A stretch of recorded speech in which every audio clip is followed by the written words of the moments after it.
The notion that the popularity of Japanese animation, music, and manga has served to launder the reputation of the Japanese on the world stage, to hide away the Japanese history of genocide and eugenics, is not one you have to work particularly hard to find.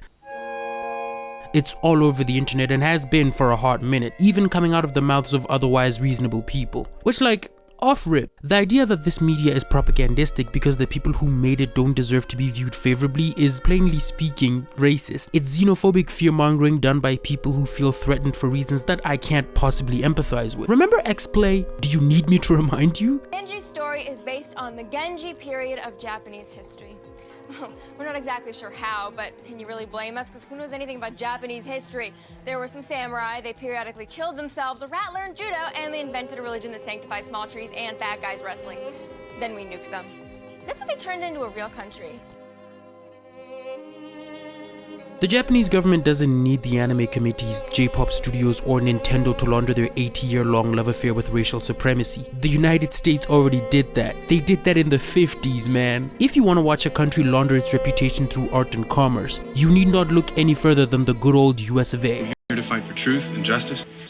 Propaganda is any organized effort or movement to disseminate information or a particular doctrine by means of news, doctrine, disseminate information. Everyone uses propaganda. Special argument. But the news said it was baseless. Because they're eating the dogs. They're eating the cats that are in there. Or appeals designed to influence the thoughts and actions of any.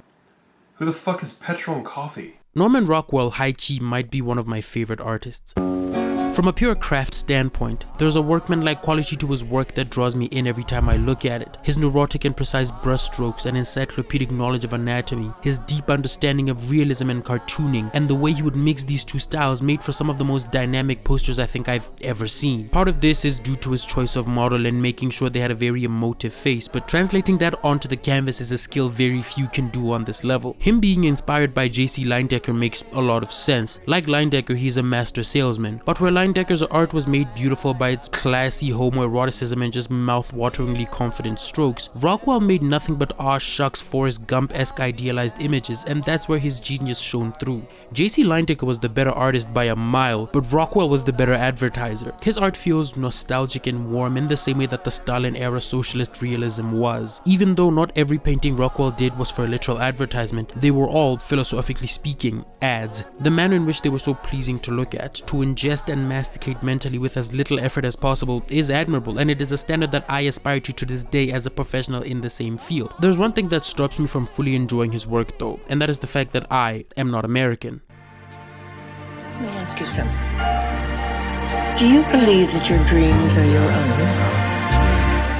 Rockwell's work is so fundamentally and inextricably American that I find it alienating. It reminds me that the experience I'm having of this work isn't really the intended one. This is not my idealized nostalgia to indulge in. These are not my grandparents, nor did my home life look like this. The squalor I was raised in would look apocalyptic in one of these paintings. Even his Negroes are a different kind of Negro to me, ones which history would prove ultimately to be worth more, to be more human. Rockwell makes art that sells Americans of a certain age on the beauty and the purity of the world in which they grew up, by omitting all that was grotesque about it and shining it in this insipid, corny light. I'm so far from the target market that the work starts to look almost perverse to me. I hate everyone in these paintings. The America in Norman Rockwell's work is not based on any one real place. It exists in the same non-reality as The Simpsons, except where that was built on Matt Groening's Gen X cynicism, Rockwell's is pure silent generation nostalgic fellatio. Maybe it's because of how much he hated his childhood that he felt compelled to make a new one on canvas. One that didn't happen in a crowded, dingy house in smoke-filled New York with a family that he did not think very highly of. In these countrified boyhood paintings filled with false whimsy, you don't see any of the real Norman Rockwell. Nothing remains of the guy who got his first big paycheck and immediately went to propose to his brother's fiancée. His work reifies not only the beauty but the fundamental goodness of the American way of life. Even if we disregard the actual on-God propaganda he did while he was in the Navy,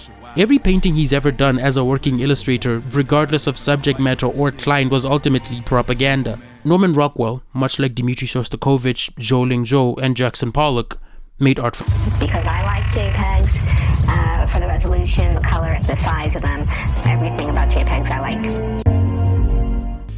They landed at Plymouth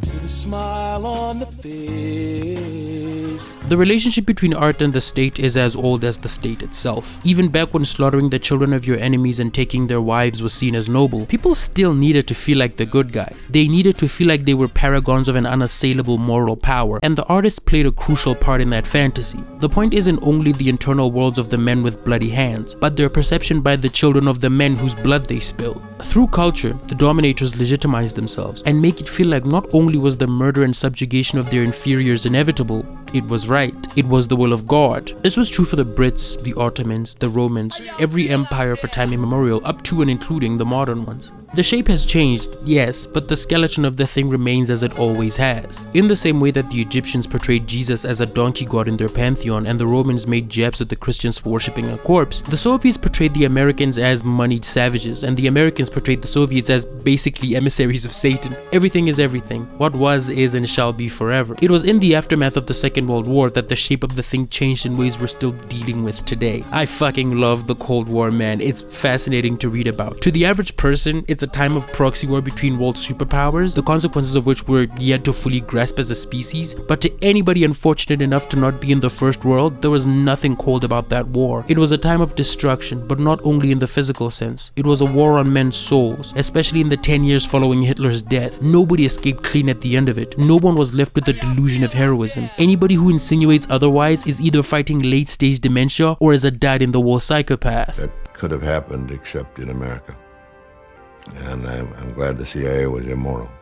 If that's immoral, to fund secretly something that is essential for the freedom of the world, if that's immoral, I'm glad. The thing about the Cold War that makes it interesting isn't just all the insane shit that the Americans did or the paranoia that both sides inspired in each other, but their attempts to win over the rest of the world to their respective causes. He did understand that America after the war had now become the center of the world, and therefore it had to be the center of the art world as well. And so it was time to promote a uniquely American art to represent our new influence and power. And so you couldn't be a great power if you didn't have art to go with it. Personally, I've never been much of a Jackson Pollock guy. I like representational art too much. In terms of the avant-garde, I've always been more into the surrealist or whatever the fuck Marcel Duchamp is. Fountain, my beloved! Pollock and Gorky have always been too rich for my blood. I'm more of a Dali and Bakinski guy. That being said, you gotta hand it to Jackson Pollock, man. Nobody was doing it like him. Pollock was every bit the salesman that Rockwell was, but unlike Rockwell, he was respected for it. They both sold the same thing, essentially. This idea of America as a land for the free, a place for good people to try hard and succeed at life through their own grit and determination. But where Rockwell achieved this through ads for bologna and kitschy paintings of Boy Scouts, Pollock did it with no effort or awareness. He was the ad. Coming out of the Second World War, America needed to portray itself as the freedom-loving good guy. And to properly do that, they needed not only an artistic movement that spoke to those values in ways Europeans and their critics could appreciate, but one that was American as fuck. And that's where Pollock came in. Quoting from Bud Hopkins here. If you conceive of such a person, first of all, he had to be a real American, not a transplanted European. And he should have the big macho American virtues. He should be rough and tumble American, taciturn, ideally. And if he is a cowboy, so much the better. Certainly not an Easterner, not someone who went to Harvard. He shouldn't be influenced by the Europeans so much as he should be influenced by our own, the Mexicans and American Indians and so on. He should come out of the native soil, not out of Picasso and Matisse. And he should be allowed the great American vice, the Hemingway vice, of being a drunk. The American aristocracy faced a fascinating problem at this time. They were obviously the new emperors of planet Earth, free to plunder and murder as they pleased. The world feared them. They just dropped 2 sons on the Japanese for God's sake, but nobody respected them. They were seen as abrasive and violent and just deeply fucking stupid. This reflected poorly on the American ruling class, sons of bankers and politicians who rubbed elbows with the global you of the rest of the West. People who fancied themselves spiritually European. In the eyes of the real Europeans, however,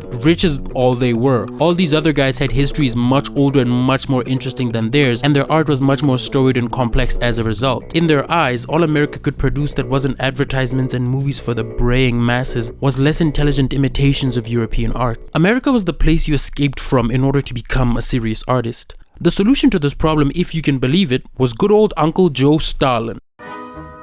Because of the social conservatism of his rule in the USSR, a bunch of avant-garde artists had fled from the Soviet states in search for a place more accepting of guys with big ideas and a very high opinion of themselves. These guys were huge with the American elite, who coincidentally took up all the positions in the government that actually mattered. They saw in them a natural evolution of the expressionism of the 19th century, the next evolution in non-traditional representative art. They also came with the added PR benefit of being the guys who got chased out by the scary fascist commies and made their way into the freedom-loving US of A. They fucking loved comparing these guys running away from the Soviet Union to Germany's persecution of the same kind of artists. It worked very well for them internationally. The only drawback to this plan was the enduring fact that the American public was every bit the cultural desert that the Soviets and Europeans accused them of being. It's actually hilarious. You have these uber-rich American vampires trying really hard to convince the world that, no, we're not backward savages, I swear, we're more than just a place for you to store your money and leave, we're cultured and smart, only for their own people and politicians and the fucking president to come out and publicly say, this shit sucks, I don't understand it and it scares me, I'm fucking stupid. This made it really hard for the elites to advance their soft power goals, because for every step forward, every successful exhibition they would have in another country where they would convince these people of how fucking brilliant they were, there'd always be some lead-brained Republican senator back home yelling about how abstract art is secretly hacking people's brains. Cubism aims to destroy by design disorder. Futurism aims to destroy by the machine myth. Dadaism aims to destroy by ridicule.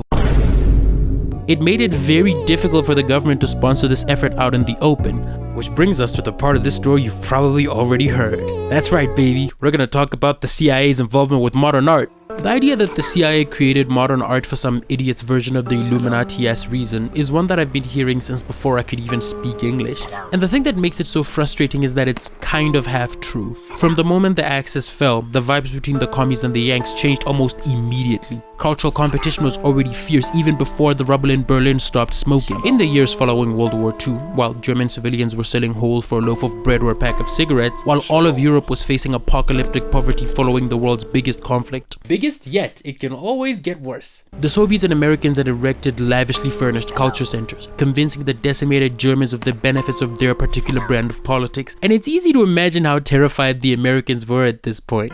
Dialectical materialism probably hits crazy when you've just witnessed capital mutate the state into a machine that ate your neighbors and turned your parents into monsters. The people wanted a way forward, and the world superpowers fought tooth and nail to determine what that would be. The Soviets and their allies had the common form, a well-oiled machine for disseminating propaganda. The Americans had their own ramshackle propaganda apparatus, a demon form, if you will, and it was made of just the most insane guys you could possibly meet in the late 40s. Imagine liberal Brace Belden if he had twice the amount of lead in his brain. We're talking newly libbed up former Marxists, Trotskyists, anti-Stalinist lefties, and all other unfortunate things to be both then and now. At the helm of this operation was a cadre of adrenaline junkie narcissists like Melvin Lasky and Sidney Hook, in collaboration with temporarily embarrassed Eastern European aristocracy like Joselson and Nabokov. No, not that one. Those last two are actually really important because before they built the cultural wing of the CIA, they were doing the same thing in Germany after the war. Joselson and Nabokov were judge, jury, and executioner to all the Nazi-affiliated artists of Germany. And the handsome and smart viewers of this here program don't need to be told how much of a scam denazification was. We both know that there's a bunch of families in Dayton, Ohio and El Paso, Texas with some one-of-a-kind World War II memorabilia and a very particular flavor of racist grandparents. Nabokov and Joselson had some very interesting interpretations of who was and wasn't a Nazi, and coincidentally, these happened to align with the American scientific and cultural aims. Funny how that works. The Culture War officially started when the Soviets opened up a house of culture in central Berlin early in the post-World War II days. It was nicely furnished and full of cool shit. The Brits saw this and were in awe because they knew that their #1 cultural export of child molesters couldn't measure up with what the Soviets were putting up. They could barely keep a dinky little information center warm. They sucked. They still suck. The Americans responded with the aptly titled America House. Here you could see exhibits, recitals, and movies, all in service of the idea that America is the new cultural capital of the world. These did great things for American cultural capital in Germany, especially among children, because, you know, if you're spreading propaganda, gotta get them young. This place also came with a performance by black musicians to quiet the questions about that whole Jim Crow shit they had going on back home. More importantly for our purposes, they had objections of, quote, non-objective art, brought over from the Guggenheim Museum. These were accompanied by lectures about fundamental thoughts on modern art, which used comfortably familiar medieval paintings to introduce the abstract possibilities of artistic expression. The reason why these took so well to German audiences, and the French ones too, was because they still had fresh memories of the Nazis' degenerate art exhibitions, and how so many artists featured in those exhibitions either fled to America or died in concentration camps. They were overcome with the image of a European culture shattered by fascism, the remnants of which had washed up on American soil. This was all pre-CIA too. The Cold War wasn't really on yet. All this was just some pre-game psychological warfare. In this time, Germany was synecdoche for the rest of the world and what they would be for the next 80 years. Now, my esteemed and handsome viewers, you simply must remember that these Soviet American culture houses were big not just because of the cultural splendor or whatever, but because they were material sources of comfort. Everybody in Europe was broke and the only money to be had was either American or Soviet. Now, say what you will about American cultural output, and a lot has and will be said, but money speaks. And the dollar was louder than a motherfucker. The U.S. effort to combat communism depends not only on its information services, but also on the material assistance of the Marshall Plan. The Marshall Plan was an initiative by the United States to help Western countries rebuild their economic infrastructure after World War II. All in all, the US spent about $13 billion propping up and destroying the economies of countries that were decimated after the war. A not insubstantial amount of that money went into the pockets of CIA-affiliated moneymen who distributed it to cultural assets all around Europe and to men who committed unspeakable horrors, I'm sure. I don't have to introduce the CIA, do I? You're a grown-up, you know about the Dulles brothers and the band of evangelical Harvard skinwalkers that became the American Schutzstaffel. You know this. I trust you. You're smart. What you might not know though is that the CIA was doing so much more than being the world's Einsatzgruppen. The vision of the Obergruppenführer Allen Dulles was far-reaching. They were the primary source of material support for any and all anti-Soviet and anti-communist propaganda. Where the US government failed to push exhibitions showing off their cultural superiority through transparent means, Dulles' boys would do that under the darkness of heavily blacked out documents. You have always to battle your own ignoramuses, or, put it more politely, people just don't understand. The CIA's interest in modern art wasn't maniacal in the way that your uncle thinks it was. People think that they were spreading art that was quote-unquote meaningless in order to create a new paradigm of control. That's a cute opinion. Did Alex Jones give it to you? They also weren't trying to launder money. You would have to be a special grade moron to believe that the Central Intelligence Agency needed some museums to cook their books. They had money everywhere. People heard that as a talking point somewhere years ago and have been repeating it without understanding what it means. Regular rich people launder money through overpriced paintings stored in Swiss darkrooms. The CIA is moving money that is larger than that by so many orders of magnitude. The shit in those vaults is chump change. Why do that when you could own a network of shell corporations with money trails so Byzantine you'd need a scholar to make sense of all of it from the outside? The reason the CIA honed in on this kind of art instead of the sliced bread representational art of masters past is because they were super educated. Like I mentioned before, that this kind of art was big among the elites that made up the CIA because most of these guys were liberal intellectual types. They went to Harvard, Yale, and studied overseas. They were learned in matters of history and politics. They considered themselves the vanguard of Western culture, a new Knights of the Templar. Now this is a deeply evil way to walk through life, but it did instill in these guys a sense of aesthetic discernment that I can't argue against. They were pretty good art critics. They saw in these reclusive European exiles a new emerging wave, one which I believe would have gotten big in the art world whether or not the CIA had touched on them with the invisible moneyed hand of the state. Guys like Pollock and Matisse were already making names for themselves before they were in the balance sheet. Because most of the abstract expressionists were either communists or affiliated in one way or another, they probably would not have taken very kindly to the CIA money if they knew where it was coming from, regardless of what some bitter contemporaries of theirs would have you believe. The covert nature of this funding worked in both ways. The public was none the wiser, and neither were the artists who were making art for the government. This extended far beyond just painting too. American orchestras under the influence of Nicholas Nabokov toured throughout Europe. Melvin Lasky had his Rack der Monat, which was the premier anti-communist German magazine. Arthur Koestler and Irving Kristol had Encounter, which was a magazine aimed at seducing intellectuals away from any kind of Marxist sympathy. If that sounds niche as fuck, it's because it was, and because of that they didn't sell shit and somehow still stayed in print for so many years. Like, Encounter is so crazy. Literally everybody was writing for this thing, man. Oh my god, I want like a physical copy of these so bad. Like, look at this list, dog. Aldous Huxley, Nancy Mitford, Jorge Luis Borges, Nabokov. Yes, that one. Anybody who was anybody was touching CIA money at some point. Reading through Frances Stonor Saunders' Cultural Cold War, which is where I got most of this, I couldn't help but gasp in amazement at how much money these guys were moving and how far it was getting. It's genuinely insane. The painters were rewarded handsomely, yes, but they were not unique in this regard. What made them unique was the position they occupied in the popular consciousness and the bitter ironic tragedy of their circumstances. Most of these guys, even the communist ones, were still hyper-individualistic. They believed that artistic purity could cut through the noise and they could really be seen for the visionaries that they were. They believed in some small way that they were changing the world. Capital has the ability to subsume all critiques into itself. Even those who would critique capital end up reinforcing it instead.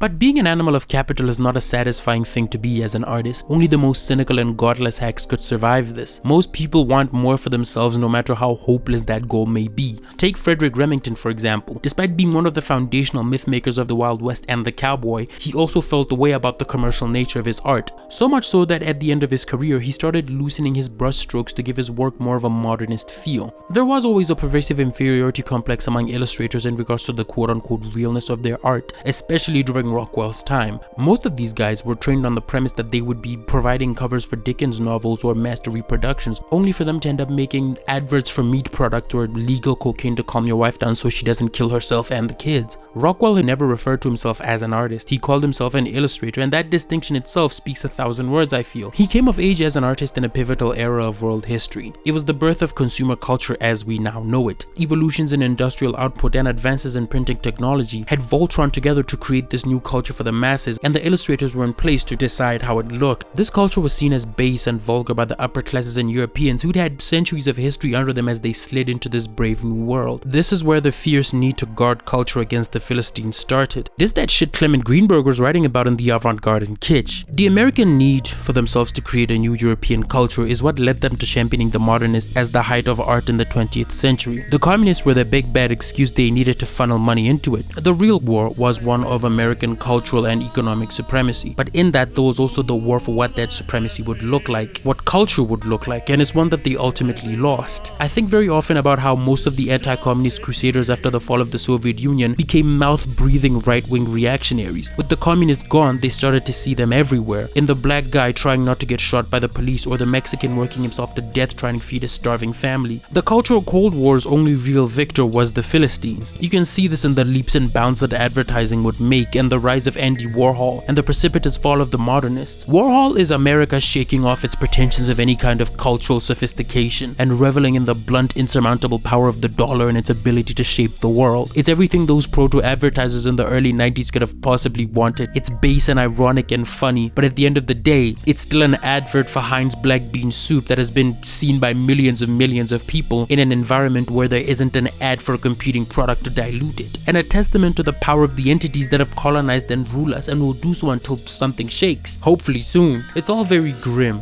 and it makes me very sad. A lot of things make me very sad lately. The thing about propaganda is that it's only really effective if the person spreading it believes it on some level. That even if the facts of the statement they are pushing to manipulate the public with are demonstrably false, they have to feel that these facts are emotionally true. The common form absolutely believed in everything that they were doing, at least while they were doing it. So did the national security vampires and the artists, both potboilers and paint splashers. The paint splashers got had, but the potboilers believed in that shit wholeheartedly. Nobody had to tell Rockwell to lie about his age to enter the Navy or to force feed himself when the doctor told him he was too underweight to enlist. James Flagg, the guy behind the Uncle Sam Wants You poster, really did love the American military. These guys were a crucial cultural asset, I would argue even more than the modernists, because they had like super crazy reach. So many people read the Saturday Evening Post, man. Like, you cannot compete with those guys. Those guys were the culture. So the CIA's time was much better spent doing sentiment engineering across the pond. The phrase art for stupid people has always bothered me. Because there's no way to say that without sounding like a raging cunt. It's elitist and not even the fun kind of elitist. I've always loved kitsch, and it doesn't have any negative detrimental effects on your soul or whatever the fuck. You're not vapid because you like a Rockwell painting, and anybody who says that is stupid. Part of the fun of taking in mass art that was not made for you is that you get to have a clean look into not just the dreams of a different people, but what those dreams are made of. And seeing some of these evolve over time has been real interesting. There's a sick humor in watching what used to be disposable late industrial revolution art made to push product become museum pieces, nostalgia for a new geriatric class. Everything is everything and nothing at all. It makes me hopeful that I will live to see a MoMA exhibit with the Grubhub soy dancing commercial. The future will be very beautiful and very funny. In the same way that it's funny that the cultural Cold War had no victors. Communism is but a distant dream and a special interest for the dead weight of the first world's children online. Conservatism has devolved from the faux European skull measuring of its early days to sniveling man-children who get off on poisoning their pregnant wives. And the liberals are liberals. Exterminate the brute so I can have my ethically sourced Ivory Coast chocolate type shit. Clement Greenberg's grave is a perpetual motion machine with how fast he's spinning in it. The aesthetes have failed. They dreamed frantically of guarding the gates against the brutes and the ignoramuses. They moved heaven and earth for this end, but look outside, baby. Look at your local bookstore. Look at your theaters and galleries. Look at your new global elites. Is it not beautiful how hard they failed? Is it not funny? The modernists were all in one way or another idealists. They thought they could build something that existed outside of the popular culture, and it was for a while very real. Real enough to attract the vampires who sought to gain from it. Through no fault of their own, they ended up in the same place as all the potboilers and America First jingoists like Rockwell and Howard Pyle, as small men, cogs in a machine, making art for the government. Before we go any further, I do want to thank you on behalf of this country for all the wonderful, wonderful paintings you have furnished us with. I share my dreams with.